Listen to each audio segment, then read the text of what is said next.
بسم اللہ الرحمن الرحیم۔ السلام علیکم ناظرین، آج کی ویڈیو مولانا کمیل مہدوی صاحب کی ہے، تو آئیں چلتے ہیں ویڈیو کی جانب اور بعد میں مختصر سا تبصرہ بھی کرتے ہیں۔ انتہائی انفارمیٹیو ویڈیو ہے۔ بظاہر آن دا فیس ویلیو ایک چھوٹا کام، لیکن اللہ کیا کیا راستے کھولتا ہے، ذرا سنیے گا۔ ایک بزرگ عالم گزرے ہیں، آیت اللہ محمد باقر شفتی ان کا نام تھا، موسوی سادات میں سے، اصفہان میں مدفون ہے۔ انہوں نے بہت غربت میں زندگی گزاری، طالب علم تھے ایک مدرسے میں، یعنی اتنے غریب تھے کہ ان کا جو لباس تھا نا وہ الگ الگ رنگوں کا تھا پیوند ہونے کی وجہ سے۔ تو واقعے میں اس طرح سے ان کی زندگی کے حالات میں کہ 2 دن تک بھوکا رہنا پڑ گیا۔ تو شاید ہو سکتا ہے کہ اتنا کھانا ہو کہ تو بہت ضروری ہو جائے جسم و جان کے تعلق کے لیے، لیکن بہرحال شدید بھوک تھی۔ مدرسے میں ایک صاحب آئے، انہوں نے آ کر طلبہ میں کچھ تقسیم کیا، نماز وحشت اپنے مرحوم کے لیے پڑھانے کے لیے انہوں نے کوئی ہدیہ تقسیم کیا۔ تو ایسا پہلے بہت ہوتا تھا، اب بھی ایسا ہوتا ہے، لیکن مشکل یہ ہے کہ طالب علموں کو جو خدمت کرنے والے ہیں انہیں یاد بہت سارے مومنین فقط اسی وقت کرتے ہیں کہ جب ان کا کوئی مر جائے، جب قرآن خوانی کروانی ہے، جب نماز وحشت پڑھوانی ہے، اس کے علاوہ یاد نہیں آتے۔ تو وہ نماز وحشت پڑھانے کے لیے آئے مدرسے میں، اور انہوں نے تقسیم، بہت تھوڑی اماؤنٹ تھی وہ، جتنا بھی ان کے پاس آیا انہوں نے کہا کہ بہت زمانہ ہو گیا میں نے گوشت نہیں کھایا، تو میں جاؤں گا گوشت خرید کے لاؤں گا۔ جب وہ گئے گوشت خرید، تو وہاں بھی کہا بھائی یہ تو اتنی کم اماؤنٹ ہے، اس سے تھوڑا سا بھی گوشت نہیں مل سکتا۔ اچھا بھائی کیا مل سکتا ہے پھر؟ کہا لیور، کلیجی، وہ مل سکتی ہے۔ کہا ٹھیک ہے وہی دے دیجیے۔ تھوڑا بہت جو تھا وہ لے کر واپس آ رہے ہیں، شدید غربت بھی ہے اور بھوک بھی ہے۔ خود بیان کرتے ہیں کہ میں واپس آ رہا تھا تو میں نے راستے میں دیکھا کہ ایک کتا، بلکہ کتیا فیمیل، اس کے 2 بچے اس کے سینے سے لگے ہوئے ہیں، چاہتے ہیں دودھ پینا لیکن دودھ نہیں آ رہا، اس لیے کہ وہ خود اتنی کمزور ہے کہ اس کی ہڈیاں نظر آ رہی ہیں۔ میں نے سوچا کہ یہ کتیا ہے، اس کے 2 بچے ہیں، مرض معذرت یہ لفظ میں ممبر سے اس لیے کروں کہ واقعہ میں اس طرح سے بڑا دل للچایا کہ بہت بھوکا ہوں۔ بہرحال اللہ کی خاطر وہ اس کے سامنے ڈال دیا تاکہ بچے دودھ پی لیں۔ وہ خود بیان کرتے ہیں کہ اس نے میری جانب دیکھا اور پھر آسمان کی جانب منہ کیا اور کچھ کہا اس نے، میں نہیں سمجھ پایا کہ کیا کہا۔ یقیناً کوئی اللہ سے کلام کیا ہوگا، رب تو سب کا ہی وہ ہے، خالق تو سبھی کا وہ ہے، تو یقیناً کوئی کلام کیا ہوگا۔ کہتے میں واپس آ گیا، پھر بھوکا سویا۔ اب دیکھیں اللہ تعالیٰ کا امتحان ہوتا ہے، چند دن گزرے اسی طرح سے بھوک سے، بہت کم کہیں سے کوئی نصیب ہو جاتا تھا، باقی کچھ بھی نہیں تھا۔ دفعتاً ایک دن اٹھا تو ایک شخص بڑی دور سے ایسا لگ رہا ہے، کہا کہ میں آپ کے پاس آیا ہوں، ایک صاحب جن کا انتقال ہوا ہے، بڑے ثروت مند تھے، اور انہوں نے اپنے پورے مال میں سے 1/3 وصیت کی ہے کہ آپ کو دیا جائے۔ کثیر مال ان تک پہنچا اس 1/3 وصیت کے بعد، اور جب وہ مال پہنچا تو بظاہر ساتھ میں اس طرح سے اس مرنے والے نے کہا تھا کہ ان سے یہ کہنا کہ میری ریکویسٹ یہ ہے کہ اسے اگر کسی تاجر کو دے دے جو ایماندار بھی ہو، تاکہ اس کا منافع آتا رہے اور آپ کی زندگی چلتی رہے معاملات۔ کہتے پتہ نہیں کیا وہ نیکی تھی، کیا معاملہ تھا، اتنی زیادہ برکت ہوئی، اتنی زیادہ برکت ہوئی، پتہ ہے کہ 4,000 دکانوں کے مالک تھے یہ۔ بعد میں ہم 1-2 گھر خریدتے نا، وہ پورے محلے خریدتے تھے اور وقف کرتے تھے، بہت سے مدرسے بنائے، بے شمار مسجدیں بنوائیں۔ قاجاریوں کے زمانے میں یہ تھے، تو اصفہان کا جو حاکم تھا نا، اس کے ساتھ پیرلل ان کی عدالت لگتی تھی۔ اصفہان کے حاکم کے پاس کوئی جاتا تھا کچھ مانگنے کے لیے، کہتے تھے میرے پاس کیا ہے، سید اصفہان، ان کا نام مشہور ہو گیا تھا سید اصفہان۔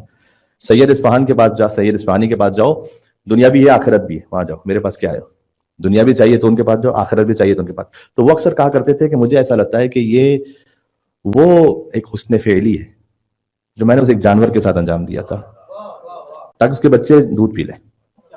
کبھی اللہ عز و جل اس طرح سے قبول کرتا ہے۔ آپ نیت اچھی رکھیں، فرض کیجئے کہ آپ کو کسی نے یہاں پر کہا کہ ذرا پانی دیجیے گا مجھے، آپ فوراً گئے پانی لانے لگے، اتنے میں آپ نے دیکھا کسی اور نے پانی دے دیا تھا، یہ جو آپ اٹھے اور گئے یہ عمل صالح ہو گیا۔ یہ اللہ تعالیٰ کا نظام ہے۔ اللہم صلی علی محمد وعلی محمد۔ دنیا کا کوئی نظام ایسا نہیں جو فقط نیت کرنے پر اجر دے، دنیا کا کوئی نظام ایسا نہیں، اس لیے کہ کسی کے بعد نیت کا ریکارڈ ہی نہیں۔ بڑی عجیب آیت ہے قرآن میں، ان سعیہ سوف یرا، تم دیکھو گے قیامت میں اپنی کوشش کو۔ بڑا اچھا لفظ ہے یہ۔ آپ سارے ماشاءاللہ جاب کرنے والے کارپوریٹ ورلڈ میں کہیں نہ کہیں سے کنیکٹڈ ہیں۔ آپ اپنا ریزیومے بناتے ہیں تو اس میں آپ لکھتے ہیں کہ میں نے گریجویشن کیا ہے۔ جو گریجویشن کیا ہے آپ نے، جو لکھتے ہیں آپ، اس میں ساتھ میں یہ بھی لکھتے ہیں کہ میں نے اس کے لیے اتنی کوشش کی کہ میں رات بھر جاگتا رہا, میں نے پتہ نہیں کتنی نیند قربان کی, میں نے کھانا فرض کیجیے سیکریفائس کیا, ایسا کیا ویسا کیا, تب جا کر یہ ہوا. نہ نہ نہ, ماسٹرز کیا یہ لکھا ہوا ہے, گریجویشن ہے یہ لکھا ہوا ہے, جاب ایکسپیرینس ہے یہ لکھا ہوا ہے, کوشش نہیں لکھی ہوئی, رزلٹ لکھا ہوا ہے. اللہ تعالیٰ رزلٹ پہ جزا نہیں دے رہا.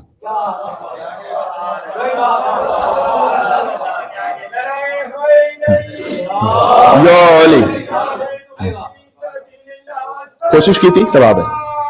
اللہم صلی علی محمد و علی محمد. فرض کیجئے آپ نے کسی ریزیومے میں یہ لکھا کہ میں نے بہت زیادہ کوشش کی تھی لیکن میں ماسٹرز نہیں کر سکا, تو وہ ایکسپٹ کرے گا اس کو؟ وہ کہا جناب میں نہیں جانتا آپ نے کوشش کی تھی یا نہیں کی تھی, رزلٹ کہاں پر ہے یہ بتاؤ مجھے. آپ کے باس سے آپ نے کہا میں نے بہت کوشش کی تھی لیکن پروجیکٹ پورا نہیں ہو سکا, تو کہا بس اس کا مطلب پروجیکٹ پورا نہیں ہوا. اللہ تعالیٰ کا معاملہ یہ نہیں ہے. آپ نے بہت کوشش کی, فرض کیجئے کسی کی جان بچانے کی, نہیں بچ سکے, اجر ہے. آپ نے بہت کوشش کی کسی کے ساتھ سلوک کرنے کی, نہیں ہو سکی, اجر ہے. آپ نے کوشش کی اگر کسی نے کوئی بدتمیزی کی آپ چپ ہو گئے, خاموش اس لیے ہو گئے, خوف اور بزدلی کی وجہ سے نہیں, اس لیے کہ بات آگے نہ بڑھے, لیکن پھر بھی بات آگے بڑھا دی اس نے, آپ کے لیے اجر ہے. اللہ تعالیٰ رزلٹ پہ تو دیکھ ہی نہیں رہا. اللہ تعالیٰ تو قرآن میں کہہ رہا ہے قریب تمہاری کوششیں تم دیکھو گے, نتیجہ نہیں دیکھو گے, کوشش دیکھو گے. یہ واحد اللہ تعالیٰ کا نظام ہے. ایک ڈاکٹر نے قربۃ اللہ مریض کو بچانے کی پوری کوشش کی, نہیں بچ سکا. کسی خطیب نے پوری کوشش کی کہ وہ قربۃ اللہ کوئی ایسی بات کہے کہ لوگوں تک نصیحت پہنچے, فرسٹ یہ نصیحت نہیں پہنچا سکا, اجر ہے. آپ سلام سوز مرثیہ نوحہ پڑھ رہے تھے, آپ کی کوشش یہ تھی کہ گریا کریں, کوئی نہیں رویا, اجر ہے.